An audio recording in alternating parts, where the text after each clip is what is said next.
जय भीम, नमो बुद्धाय।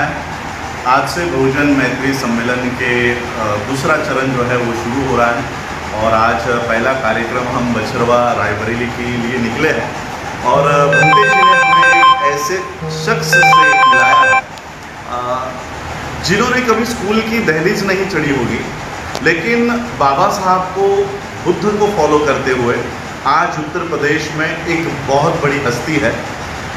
इनकी प्रॉपर्टीज़ हमने अभी यहाँ देखी है तो पूरा नगर ही इनका है, पूरा नगर जहाँ पर लोगों को इन्होंने रेंट पे घर दे रखे हैं। ये आलीशान बुद्ध विहार लखनऊ में बनाया हुआ है। एक पैसा किसी से नहीं लेते हैं वो, बल्कि दूसरों को देते हैं। तो इस तरह की शख्सियत आज हमारे साथ है। मैं बंते जी से गुजारिश करूँगा कि आप इनका इंट्रोडक्शन हमें करा दीजिए और लोगों को ये पता चले कि हमारे कितने लोग किस तरह से बाबा साहब को और बुद्ध को फॉलो करते हुए आज एक अच्छा जीवन जी रहे हैं। सम्मानित मुल्क के मालिकों में बौद्ध भिक्षु सुमित रतन आदरणीय करुणाकर बौद्ध जी हमारे साथ हैं और आज के 30 साल पहले 35 साल पहले ये लखनऊ आए थे। बिल्कुल शिक्षा नहीं है, लेकिन भगवान बुद्ध का दर्शन, उनका मार्ग और बाबा साहब का आंदोलन समझकर उन्होंने आर्थिक आंदोलन पर कदम रखा।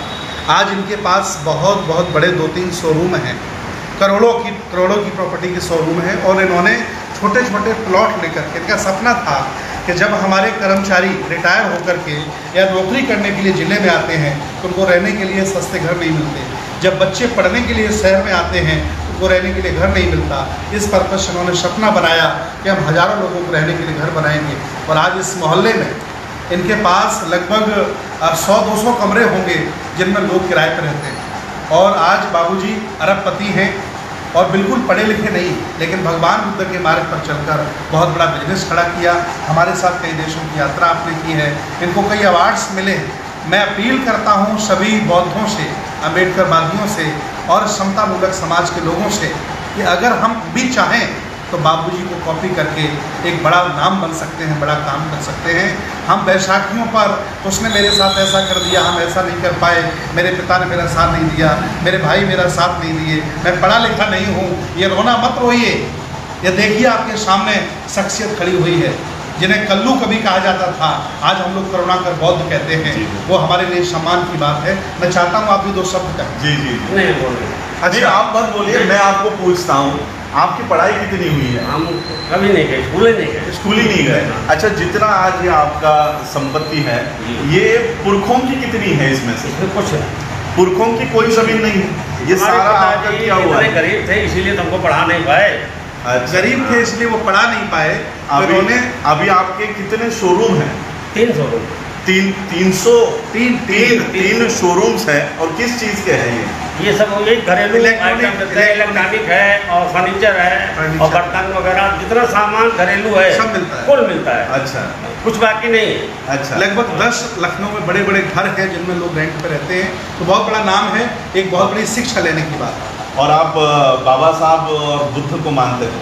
जी, सन 74 से हमको नॉलेज हुआ था। सन 74 से आप बाबा साहब के विचारधारा पे काम कर रहे हैं और ये बिहार में आपने खुद बनाया? खुद बनाया, जमीन खरीद सब बनाया। जमीन भी खुद, जमीन खुद खरीदी, बुद्ध विहार खुद बनाया, इतने सारे बुद्ध के स्टैचूज हैं। और लखनऊ में कहीं भी, घर में बहुत रखे, उत्तर प्रदेश में कहीं भी बुद्ध विहार बनता है तो आप प्रतिमा भी देते हैं, मूर्ति भी प्रोवाइड कराते हैं। अभी सब घर पे रखे हैं। अच्छा, ये बड़ी वाली मूर्तियाँ सब घर पे रखे हैं। अच्छा, सभी लोगों को दिखा देते। तो करुणाकर बौद्ध जी से आज हम मिले हैं। एक समय में इस मनुस्मृति के व्यवस्था ने हमारे आदमियों को तुच्छ नाम दिए थे, उस कल्लू बौद्ध से आज वो करुणाकर हुए हैं।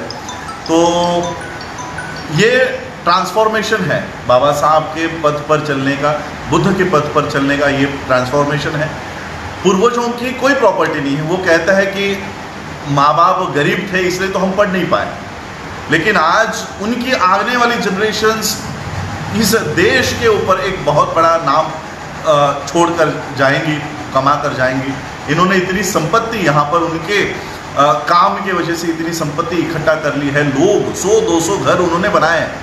सोचिए, जो माँ बाप अपने बच्चों को पढ़ाई लिखाई नहीं करवा पाए, इतना पैसा नहीं था, आज उन्होंने अपनी 100-200 प्रॉपर्टीज़ बनाई है केवल बाबा साहब के विचारधारा पर काम करते हुए। यही व्यक्ति अगर हमारा मंदिरों के बाहर बैठा रहता, और देवी देवताओं के चक्कर में बैठा रहता तो आज वो अपना झोपड़ा तक नहीं बना पाता। लेकिन बाबा साहब के विचारधारा पर चलते हुए आज इतनी बड़ी प्रगति हमने की है।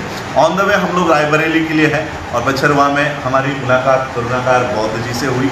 लखनऊ के लास्ट फर्स्ट फेज़ के कार्यक्रम में आप शामिल थे और आज उन्होंने हमें चाय के लिए घर पे बुलाया है। तो इस तरह के लोग आज लखनऊ में, देश भर में हमारे साथ जुड़े हुए हैं लोग, क्योंकि हम लोगों को प्लेटफॉर्म नहीं है तो लोग समझ नहीं पाते। और मैं आप लोगों को पूछना चाहूँगा आपसे, क्योंकि आप तो कह रहे हो कि स्कूल में गए नहीं, क्या आपने कभी अनुसूचित जाति का कोई प्रमाण पत्र बनाया है जैसे रिजर्वेशन के लिए?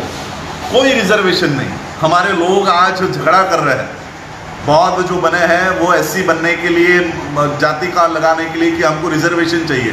रिजर्वेशन अगर मिलेगा तो ही हमारी प्रगति होगी। किसी चीज का रिजर्वेशन नहीं। उसको तो छोड़ो, मैं सब्सिडी नहीं लेता हूँ गवर्नमेंट वाले, जो गैस की मिलती है छोड़ देते हैं, वो भी नहीं लेता। हम लोग रिजर्वेशन के लिए झगड़ा कर रहे हैं कि हमको रिजर्वेशन चाहिए, रिजर्वेशन चाहिए, बिना रिजर्वेशन। और ये तो कहते हैं कि गवर्नमेंट की मैं सब्सिडी तक नहीं लेता। ऐसे लोग प्रगति कर रहे हैं। तो अपने बाबा साहब के पद पर चले, बुद्ध के पद पर चले। और मैं तो कहता हूँ आपको रिजर्वेशन मांगने की नहीं, आप नौकरी देने वाले होंगे। आपके यहाँ पे भी लोग काम करते होंगे, बहुत कम हो गए, 40-50 आदमी, 40-50 आदमियों को ये नौकरी देते हैं। लेकिन अब ये सब काम बंद कर दिया ना, जैसे आरा मशीन बंद कर दिया। हाँ। और ये जो जोड़ी पल्ले कारखाना था, हाँ। वो सब हमसे होता नहीं है, तो धीरे धीरे कामों को समेट दिया। अच्छा, हाँ, तो अब नौकर कम है। एक उदाहरण है पूरे भारत के लिए। हम चाहते हैं शिक्षा लें, 20 आदमी काम करते हैं, अभी भी 20 लोग काम करते हैं। ठीक है। तो एंटरप्रेन्योरशिप की ओर भी हम लोगों को बढ़ना है, व्यवसायिक बनना है और बाबा साहब की बुद्धि की विचारधारा बढ़ानी है। यही आज आप लोगों को संदेश है। और बहुजन मैत्री सम्मेलनों के कार्यक्रमों में आप लोग ज़रूर शामिल होइए। जय भीम, नमो बुद्धाय।